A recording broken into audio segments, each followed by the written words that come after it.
তাহলে শোষণ থেকে আসো।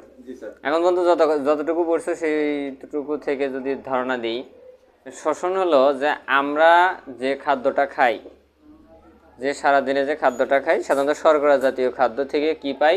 গ্লুকোজ। আর এই গ্লুকোজটা কিসে কনভার্ট হয়? শক্তিতে কনভার্ট হয়, এটিপিতে কনভার্ট হয়। এই গ্লুকোজটা এটিপিতে কনভার্ট হওয়ার যে প্রক্রিয়াটা, এই প্রক্রিয়াটাই হচ্ছে শোষণ। কথা কি বুঝছো? আর এখানে উপজাত হিসেবে নির্গত হয় হলো কার্বন ডাইঅক্সাইড। আর এই কার্বন ডাইঅক্সাইডটাই আমরা রক্তের মাধ্যমে ফুসফুসে নিয়ে আসি আর ফুসফুস থেকে নাক দিয়ে বের করে দিই। এখন কি বিষয়টা বুঝছো? দেখো, এই যে আমরা নাকের ভিতরে যে অক্সিজেনটা নিই, এই অক্সিজেনটা গিয়ে বডির ভিতরে তোমার ওই যে খাদ্য থেকে উৎপন্ন গ্লুকোজ আছে, এই গ্লুকোজ আর ওই অক্সিজেন দুইটা বিক্রিয়া করে কি তৈরি করে? শক্তি তৈরি করে। আর শক্তির সাথে পানি এবং গ্লুকোজ, শক্তির সাথে পানি এবং কার্বন ডাইঅক্সাইড তৈরি করে। এই কার্বন ডাইঅক্সাইডটা আমরা নিঃশ্বাসের প্রশ্বাসের মাধ্যমে বের করে দিই। আর তোমার যেটা পানি, সেই পানি তো আমরা বিভিন্ন সময় বিভিন্নভাবে তোমার যে পেশাব, ঘাম এগুলোর মাধ্যমে বের করে দিই। ঠিক আছে? আচ্ছা, এখন এখানে আমরা সাধারণত পড়ব শোষণ কয় ধরনের? দুই ধরনের। শোষণ কয় ধরনের? একটা হলো সবাত শোষণ আর একটা হলো কি? অবাত শোষণ। যে শোষণে মানে যে প্রক্রিয়ায় শোষণের দুইটা ধাপ, এই দুইটা ধাপের ভিতরে প্রথম ধাপ যেটা, এখানে অক্সিজেন আবশ্যক, মানে অক্সিজেনের প্রয়োজন, অর্থাৎ যে শোষণ প্রক্রিয়ায় অক্সিজেনের প্রয়োজন সেটাকে কি বলে? সবাত শোষণ। আর যেটাতে অক্সিজেনের প্রয়োজন হয় না সেটাকে কি বলে? অবাত শোষণ। আমার কথা কি বুঝছো? হ্যাঁ, আমার কথা কি বুঝছো? অক্সিজেনের প্রয়োজন হয় না সেটা অবাত। ঠিক আছে? যেটা অক্সিজেনের প্রয়োজন হয় সেটা কি? সবাত। ঠিক আছে? আচ্ছা আচ্ছা, এখানে দেখো, সবাত শোষণ প্রক্রিয়াতে বেশি শক্তি উৎপন্ন হয়। সবাত শোষণ প্রক্রিয়াতে কি উৎপন্ন হয়? বেশি শক্তি উৎপন্ন হয়। আর অবাত শোষণ প্রক্রিয়াতে দেখো বেশি শক্তি উৎপন্ন হয় না। ক্লিয়ার কি? আচ্ছা, এখন তোমরা পড়ো। এখন এই যে সবাত শোষণের প্রকারভেদ, অর্থাৎ সবাত শোষণ থেকে পড়ো। শোষণের প্রকারভেদ সবাত শোষণ থেকে পড়ো। একজন একটু ধীরে স্থিরে পড়ো। শোষণ প্রক্রিয়ায় অক্সিজেনের প্রয়োজন হয় এবং শ্বসনিক বস্তু, শর্করা, প্রোটিন, লিপিড, বিভিন্ন ধরনের জৈব অ্যাসিড সম্পূর্ণরূপে বিজড়িত হয়ে CO2, H2O এবং বিলুপ পরিমাণ শক্তি উৎপন্ন করে, তাকে সবাত শোষণ বলে। সবাত শোষণই হলো উদ্ভিদ ও প্রাণীর স্বাভাবিক শোষণ প্রক্রিয়া। সবাত শোষণের সামগ্রিক সমীকরণটি এরকম। আচ্ছা, সামগ্রিক সমীকরণটি এরকম। সামগ্রিক সমীকরণটি বলতে ওখানে দেখো তো কি আছে? গ্লুকোজ। গ্লুকোজের সাথে কি যুক্ত হয়েছে? অক্সিজেন যুক্ত। অক্সিজেন যুক্ত হয়ে কি তৈরি হয়েছে দেখো তো? 6 অণু কার্বন ডাইঅক্সাইড, 6 অণু পানি, আর বাকিটা হলো কি? এনার্জি। ঠিক আছে? আচ্ছা, তারপরে বলো। সবাত শোষণ প্রক্রিয়ায় 1 অণু গ্লুকোজ সম্পূর্ণরূপে বিজড়িত হয়ে সর্বমোট 6 অণু কার্বন ডাইঅক্সাইড, 6 অণু পানি এবং 38টি এটিপি উৎপন্ন করে। 38 অণু এটিপি উৎপন্ন করে। ঠিক আছে? 38 অণু এটিপি উৎপন্ন করে। হ্যাঁ, অবাত শোষণ। এই 38 অণু এটিপি কিভাবে উৎপন্ন হয় সেটা আমরা পড়বো একটু পরে। তার আগে অবাত শোষণটা পড়ে নিই। অবাত শোষণ যে শোষণ প্রক্রিয়ায় অক্সিজেনের অনুপস্থিতিতে হয় তাকে অবাত শোষণ বলে। অর্থাৎ যে শোষণ প্রক্রিয়ায় কোনো রাসায়নিক বস্তু অক্সিজেনের সাহায্য ছাড়াই কোষের বিভিন্ন রকম এনজাইম দিয়ে আংশিক রূপে জড়িত হয়ে বিভিন্ন প্রকার জৈব যৌগ, ইথানল, অ্যালকোহল, ল্যাকটিক অ্যাসিড ইত্যাদি, CO2 এবং সামান্য পরিমাণ শক্তি উৎপন্ন করে, তাকে অবাত শোষণ বলে। কেবলমাত্র কিছু অণুজীবে যেমন ব্যাকটেরিয়া, ইস্ট ইত্যাদিতে অবাত শোষণ হয়ে থাকে। তাহলে কোথায় কোথায় অবাত শোষণ হয়? দেখো, এখানে কি কোনো অক্সিজেন আছে? হ্যাঁ, পাইরুটির মধ্যে যায় সেই ইস্ট। এখানে দেখো তো কোনো কি অক্সিজেন আছে? না। এখানে দেখো তো কি উৎপন্ন হয়েছে? ইথাইল অ্যালকোহল না? দেখো, ইথাইল অ্যালকোহল উৎপন্ন হয়েছে, দেখছো? কিন্তু এখানে শক্তির পরিমাণ দেখো কম, মাত্র 56। আর ওখানে দেখো 686। দেখছো কত কম শক্তি তৈরি হয় ওখানে? মানে ওইটা তো তৈরি হয় হলো ব্যাকটেরিয়ার জন্য, কম তো হবেই, স্বাভাবিক। অপুষ্টিকর জন্য বেনি। ঠিক আছে? অগের মধ্যে আর সর্বোচ্চ পুষ্টিমান। আচ্ছা, তারপরে দেখো গ্লুকোজ। এখন আসো ধাপ। আচ্ছা, এই যে গ্লুকোজ যে এটিপি তৈরি করলো, এই গ্লুকোজ থেকে এটিপি তৈরির প্রক্রিয়া, মানে এটিপির যে ধাপ, এই গ্লুকোজ থেকে এটিপি তৈরির ধাপ হলো টোটাল 4টি। গ্লুকোজ থেকে এটিপি তৈরির ধাপ টোটাল কয়টি? 4টি। এই 4টি ধাপের নাম হলো গ্লাইকোলাইসিস, অ্যাসিটাইল কোএসিসটি, ক্রেবস চক্র, ইলেকট্রন প্রবাহতন্ত্র। ঠিক আছে? জি স্যার। তাহলে কি কি দেখো তো, glycolysis, acetyl CoA acetyl CoA, দুইটা, ক্রেবস চক্র, আর কি ইলেকট্রন প্রবাহ তন্ত্র। ইলেকট্রন প্রবাহতন্ত্র। কোনো সমস্যা? এটা পূর্বে পড়ছিলাম। হ্যাঁ, এটা পড়ছিলাম কোথায়? এটা পড়ছিলাম দ্বিতীয় অধ্যায়ের মাইটোকন্ড্রিয়াতে। দ্বিতীয় অধ্যায়ের মাইটোকন্ড্রিয়াতে পড়ছিলাম যে শক্তির ধাপ 4টি, মনে আছে? গ্লাইকোলাইসিস, অ্যাসিটাইল কোয়ে, ক্রেবস চক্র, আর হচ্ছে ইলেকট্রন প্রবাহতন্ত্র। আচ্ছা, এর ভিতরে মনে আছে যে গ্লাইকোলাইসিসটা সাইটোপ্লাজমে আর বাকি 3টা কোথায় সংগঠিত হয়? মাইটোকন্ড্রিয়াতে সংগঠিত হতে হয়। যেহেতু এখান থেকে সবচেয়ে বেশি শক্তি উৎপন্ন হয় হচ্ছে ক্রেবস চক্রে, এই জন্য আর এইটা যেহেতু মাইটোকন্ড্রিয়াতে সংগঠিত হয়, এই জন্য আমরা মাইটোকন্ড্রিয়াকে বলছিলাম হচ্ছে পাওয়ার হাউস। পাওয়ার হাউস বা মনে আছে? জি স্যার, হালকা পাতলা মনে আছে। এটা দেখো কার সাথে সম্পর্ক এখন বুঝছো? এখন এই যে গ্লাইকোলাইসিস, এই গ্লাইকোলাইসিসের ধাপটা আমাদের এখানে পড়তে হবে, ঠিক আছে?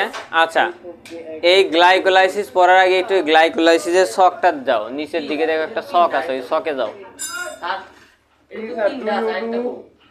একটা আছে, ওই পৃষ্ঠে উল্টা, ওই পৃষ্ঠে উল্টা।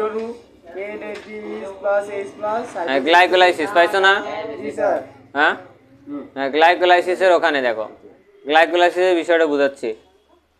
এই প্রক্রিয়ায় এক অণু গ্লুকোজ, এই প্রক্রিয়ায় এক অণু গ্লুকোজ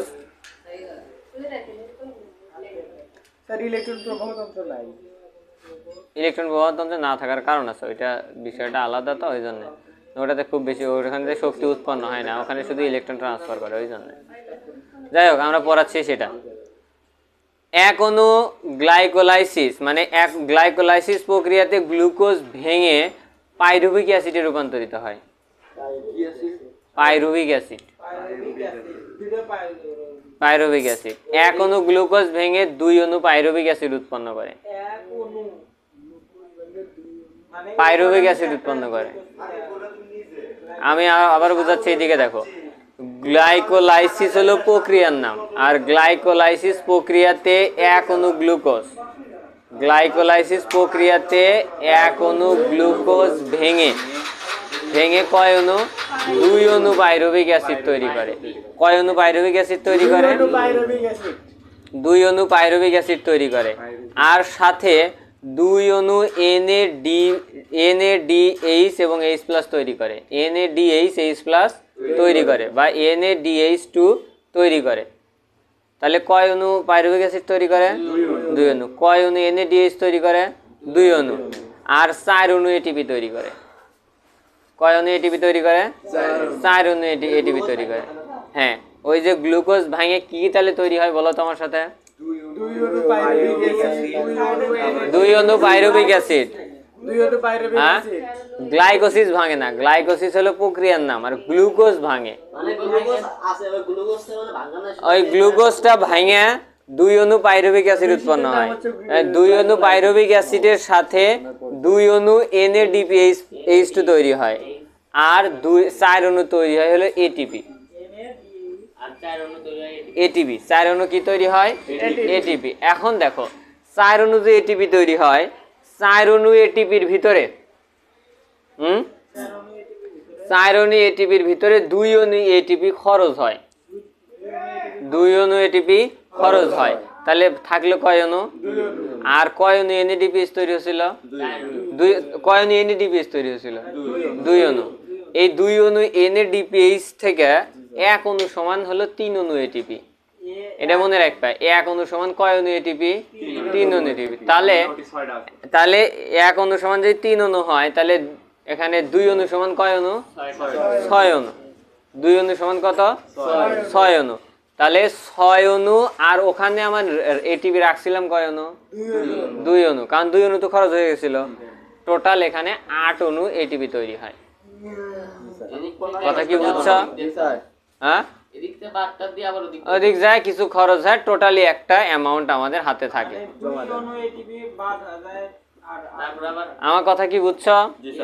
হ্যাঁ, যে ধরো কথার কথা যে তুমি ধরো বাজারে একটা বিজনেস করতে গেছো, তো সেই ক্ষেত্রে তুমি এখানে হয়তো একটা কাঁচা বাজারের বিজনেস করতে গেছো, সেই ক্ষেত্রে তোমাকে 1000 টাকার জিনিস কিনলে তুমি হয়তো সেটা বিক্রি করে লাস্টে কত টাকা পেলে তুমি হয়তো শেষ পর্যন্ত তুমি বিক্রি করে তুমি 1200 বা 1500 টাকা তুমি পাইলে। কিন্তু তোমার ইনকাম হচ্ছে কতটুকু? 500 টাকা, তাই না? মাত্র 500 টাকা ইনকাম হয় নাই? আর প্রশ্ন হচ্ছে এই 500 টাকা যে তুমি ইনকাম করলা, তাহলে সেই ক্ষেত্রে তোমাকে এই জায়গাতে একটা বিষয় বোঝার আছে, হচ্ছে তুমি কি বলবা এখানে তোমার 1500 টাকা ইনকাম হয়েছে? তোমার ইনকাম কত? 500। কারণ তুমি ইনভেস্ট করছিলে এখানে কত? 1000। আমার কথা কি ক্লিয়ার? ঠিক একই রকম গ্লুকোজ যখন ভাঙে, গ্লুকোজ ভেঙে কয় অণু এটিপি তৈরি করে? কয় অণু এটিপি তৈরি করে? 4 অণু। প্রথমত কয় অণু তৈরি হয়? কয় অণু পাইরুভিক অ্যাসিড তৈরি হয়? 2 অণু। কয় অণু NADPH তৈরি হয়? 2 NADPH 2 অণু। এক অণু NADPH সমান কয় অণু এটিপি? 3 অণু। তাহলে 2 অণুর জন্য কয় অণু? 6 অণু। আর যে 4 অণুর ভিতরে 2 অণু নষ্টই হয়ে গেল, তাহলে টোটাল আমি পাচ্ছি কত? 8 অণু এটিপি এখান থেকে তৈরি হলো। হিসাবটা কি বোঝো নাই? জি স্যার বুঝছি। হিসাবটা দেখো, ছকে সুন্দর করে দেওয়া আছে, গ্লাইকোলাইসিস ছকে। স্যার ধরুন আমাকে যে এটার বৈশিষ্ট্য মানে এটা লিখতে গেল, তাহলে আমি এই যে আপনি দিনকে কয়, হ্যাঁ ওইভাবেই লেখো। ওই যে নিচে দেখো ছক আছে, ছক থেকে আরো সুন্দর করে দিতে। নিচে দেখো ছক, গ্লাইকোলাইসিস, দেখছো? দেখো 2 অণু পাইরুভিক, দেখো উৎপাদিত বস্তু 2 অণু পাইরুভিক, 2 অণু NADPH আর 4 অণু ATP। দেখো ব্যয়িত শক্তি কয় অণু? 2 অণু। আর নিট কয়টা?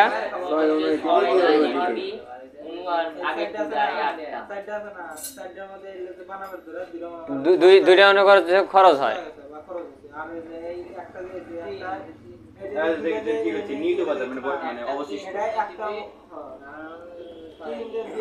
আচ্ছা, এখন আসে হচ্ছে অ্যাসিটাইল কোয়েট। এখন কি? Acetyl CoA. অ্যাসিটাইল কোয়েতে 2 অণু অ্যাসিটাইল কোয়ে। অ্যাসিটাইল কোয়ে ওই যে ওখান থেকে যে তোমার উৎপন্ন হলো, মনে আছে? গ্লাইকোলাইসিস থেকে। গ্লাইকোলাইসিস প্রক্রিয়াতে 2 অণু অ্যাসিটাইল কোয়েও তৈরি হয়, ঠিক আছে? আপনি তো বললেন না কি না, দরকার নয়। যে পাইরুভিক অ্যাসিড পেলে না, ওখান থেকে তো তৈরি হয় ওই প্রক্রিয়াটা, পাইরুভিক অ্যাসিডের প্রক্রিয়াটা। পাইরুভিক অ্যাসিড তৈরি হলো না, তো সেই পাইরুভিক অ্যাসিডকে আবার ভাঙবে না, ওইখান থেকে অ্যাসিটাইল কোয়ে উৎপন্ন হয়। ওই ঝামেলাপূর্ণ বিক্রিয়াটা তোমাদের দেয় নাই। তোমরা খালি এখানে সরাসরি মনে রাখো, এখানে অ্যাসিটাইল কোয়ে থাকে 2 অণু, ঠিক আছে? এই ধাপটা অত সহজ না, এই ধাপটা বিশাল ঝামেলার, ঠিক আছে? কিন্তু তোমাদের সরলীকরণে যা দিছে সেখান থেকে প্রশ্ন আসবো। এখন 2 অণু অ্যাসিটাইল কোয়ে, তাহলে খরচ হয় কি? 2 অণু অ্যাসিটাইল কোয়ে। উৎপাদিত হয় কি? 2 অণু অ্যাসিটাইল কোয়ে। 2 অণু অ্যাসিটাইল কোয়ে উৎপন্ন হয়। ওই যে 2 অণু পাইরুভিক অ্যাসিড পেলে না, ওই পাইরুভিক অ্যাসিড এখন ভাঙে, এখানে এসে ভাঙে 2 অণু কি তৈরি হয়? Acetyl CoA. বুঝছো কি? গ্লুকোজ ভেঙে কি তৈরি হয়েছিল? Pyruvic acid.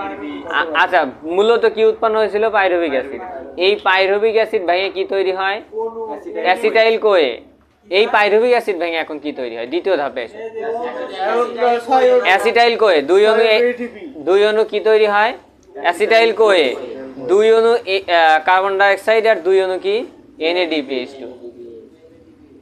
ঠিক আছে?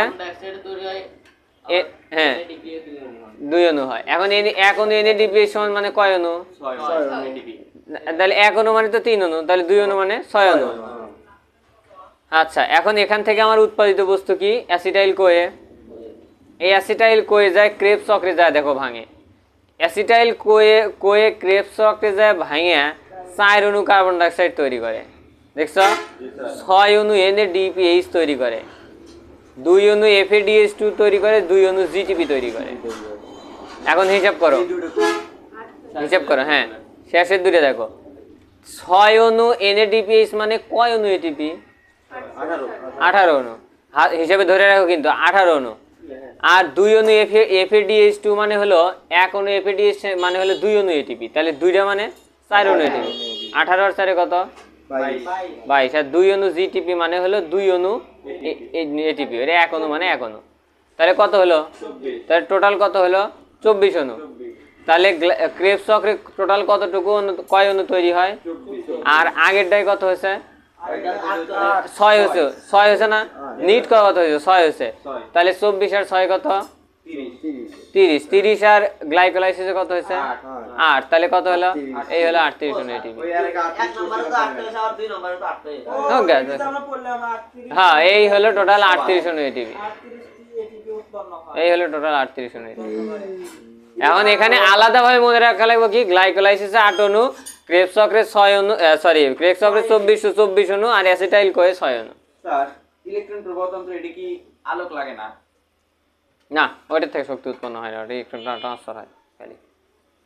এজন্য ওটা আবার মনে হয় না ওইটা ওখানে দেয় না, শক্তি উৎপন্ন হয় শুধু ওখানেই। সবচেয়ে বেশি শক্তি তাহলে উৎপন্ন কোথায় হলো মনে আছে? এখন প্রমাণটা পাইছো মাইটোকন্ড্রিয়ার, মুখস্থ করছিল যে ক্রেবস চক্রে সবচাইতে বেশি শক্তি উৎপন্ন হয়। এই কারণে দেখো তো কত টোটাল 24 অণু একাই শক্তি তৈরি করছে, আমরা শরীরে এর জন্য আমরা শক্তি বেশি শক্তি পাইতেছে। তাহলে এই একাই তাহলে এই একাই কত অণু 24 অণু।